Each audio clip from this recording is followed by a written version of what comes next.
ఇదేంటంటే ఒక పార్టీకి సంబంధించింది కాదని నేను చెప్పాను. మాకు స్వార్థం లేదు. రాష్ట్రం గెలవాలి అన్నది కాదు సార్. జయభారత్ నేషనల్ పార్టీ ఈ ఇష్యూని తీసుకొని మళ్ళా కాదు, అందరం కలిసి చేద్దామన్నది, ఆంధ్రప్రదేశ్ ఏంటి అన్నది ఒక ఉదాహరణ మళ్ళా అక్కడ సమర్పిద్దామన్నది ఒక ఇది. మన ఆత్మగౌరవం పోయింది. సో ఈ ఆత్మగౌరవాన్ని మళ్ళా మనం తీసుకురావగలగాలి అన్నదే ఉద్దేశం. అందుకనే నేను అంటున్నాడు, ఇది పొలిటికల్ పార్టీ ప్లాట్ఫామ్ కదా, ఇది అందరి ప్లాట్ఫామ్. ఈ ప్రత్యేక హోదా అన్నది అందరినీ కమిట్ చేయించాలి. దీన్ని చేయించగలరా? ఎస్, చేయిస్తాం ఖచ్చితంగా. పెద్ద పార్టీలు రెండు రానివ్వండి, ఏమి పెద్ద చిన్న అన్నది లేదు. మనం అందరం కూడా ఈ రాష్ట్రానికి సంబంధించిన పౌరులం.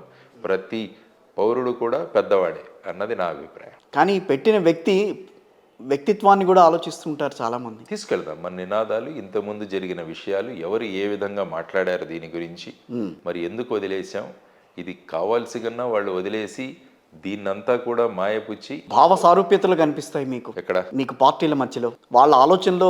నేను అంటున్నాను కానీ ఈ విషయంకి వచ్చేసరికి పార్టీలనే వదిలేసేస్తే మీతో కలిసి రావాలనంటే వాళ్ళంతా కూడా ఒక ఏకతాటిపైకి రావాలంటే రెండు పార్టీలను, లేకపోతే ఇప్పుడు ఉన్న ఐదు పార్టీలను మీరు ఒక స్టేజ్లో కూర్చోబెట్టాలి. వాళ్ళతో కూర్చోబెట్టడానికి ఈ ప్రయత్నం. అందుకనే అంటున్నాను, ప్రతిజ్ఞ చేయండి, అందరూ బ్యాడ్జీలు పెట్టుకోండి. మీరు నిజంగా ప్రత్యేక హోదా తీసుకురావాలన్నది ఉంటే ఈ బ్యాడ్జీ తీసుకోండి, మీరు అందరూ ధరించండి. ఇప్పుడే ఒక ఆత్మగౌరవం అన్నది మనం తీసుకురాగలం ప్రజల్లో. ఆ సంకల్పంతో ఆ ప్రయత్నం చేస్తాం. ఇంకా బతికి ఉంది అని చెప్పి మీరు గట్టిగా చెప్పే ప్రయత్నం చేస్తున్నప్పుడు మీ తరపున మీకున్న ఆలోచనలకు అనుగుణంగా దాన్ని మూమెంట్ చేసి మీ అంతటి మీరుగా ముందుకు తీసుకెళ్ళచ్చు కదా.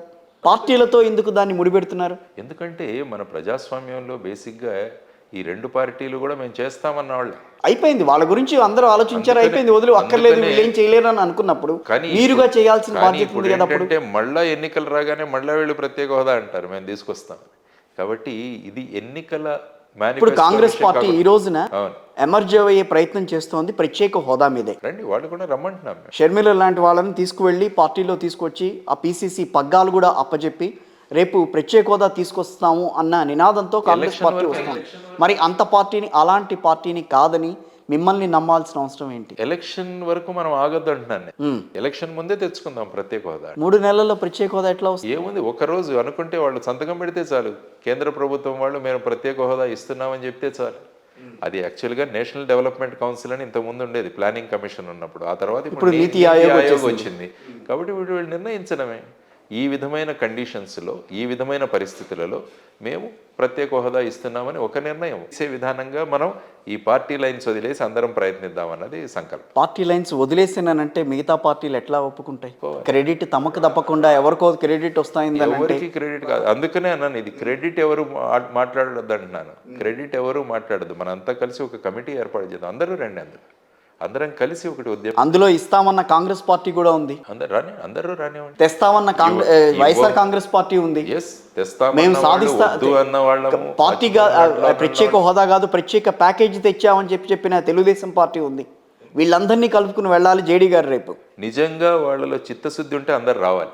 చిత్తశుద్ధి అనేది వాళ్ళ గురించి కాదు కదా, జేడీ గారికి ఎంతవరకు చిత్తశుద్ధి ఉంది ఈ విషయం మీద అనేది ఆలోచిస్తారు కదా. అప్పుడు ఆ చిత్తశుద్ధి ప్రూవ్ చేసుకోవడానికే కదా అందరినీ రమ్మంటున్నాను. లేకుంటే ఇది ఒక్క పార్టీనే మేమే తీసుకెళ్తానని నేను చెప్పట్లేదు. ఓకే, చిత్తశుద్ధి ఉంది కాబట్టి ఎవరి పార్టీ ఇష్యూ కాకూడదు, అందరం కలిసి పోరాడదాం అన్నదే అక్కడే చిత్తశుద్ధి ఉంది మా. లేకుంటే మేము ఈ నినాదాన్ని తీసుకెళ్తామని. ప్రత్యేక హోదా లేకుండా రాష్ట్రం బాగుపడదా? చాలా కష్టం. ఇప్పుడు చూస్తున్నాం కదా ఏమైంది, కంపెనీలు రావట్లేదు, మనకు ట్యాక్స్ కన్సెషన్స్ లేవు.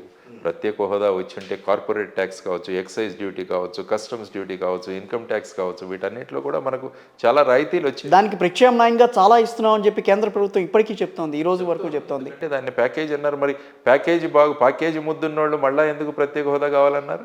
మళ్ళీ ఎందుకు అవిశ్వాస తీర్మానాన్ని పెట్టావు? దాన్ని కూడా జస్టిఫై చేసుకోవాలి. మీరు తట్టి లేపారు ప్రత్యేక హోదా కావాలి అని చెప్పి, మీరు తట్టి లేపారు ఆ విషయం. ఎందుకంటే ఇంకా వాళ్ళు మనం ఇంకా జనాలను ఏమీ చేయలేము వీళ్ళను అన్న స్టేజ్కి వచ్చేసారు ఇంకా. ఓకే, కాబట్టి ఆ స్టేజ్ నుంచి మేల్కొందాం అందరికీ. మీకు గనక రాష్ట్ర అభివృద్ధి అన్నది ప్రయారిటీ అయినప్పుడు పార్టీ లైన్స్ వదిలేసి అందరం కలిసి వెళ్దాం అంటున్నాను. మీరే లీడ్ తీసుకోండి, మళ్ళా నాకేమీ అభ్యంతరం లేదు. కానీ ఈ విషయం ఇంకా ఉంది అని ప్రజలలో ఆ విధంగా మనం భావజాలం తీసుకొచ్చి అందరినీ ఒక యునైటెడ్ ప్లాట్ఫామ్ మీద తీసుకురావడానికి అవకాశం ఉంది.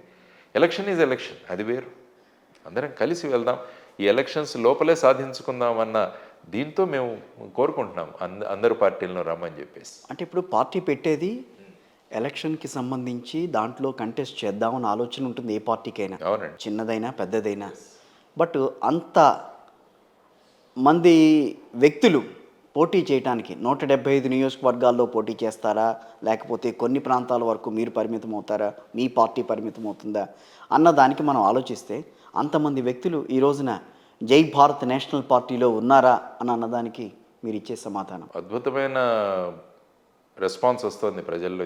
చాలా మంది మమ్మల్ని కాంటాక్ట్ చేస్తున్నారు. ఎంత టోటల్గా 175 అసెంబ్లీ సీట్లు, 25 పార్లమెంట్ సీట్లు ఇప్పుడు ఉన్నాయి. అంటే 200 మంది అభ్యర్థులు కావాల్సి. మీ వెనకాల ఎవరున్నారు? మా వెనకాల ప్రజలు ఉన్నారు. పార్టీ పెట్టడానికి మిమ్మల్ని ఉసిగొలిపిన వాళ్ళు ఎవరు? ఎవరు లేదు, ప్రజలే ఉసిగొలిపారు.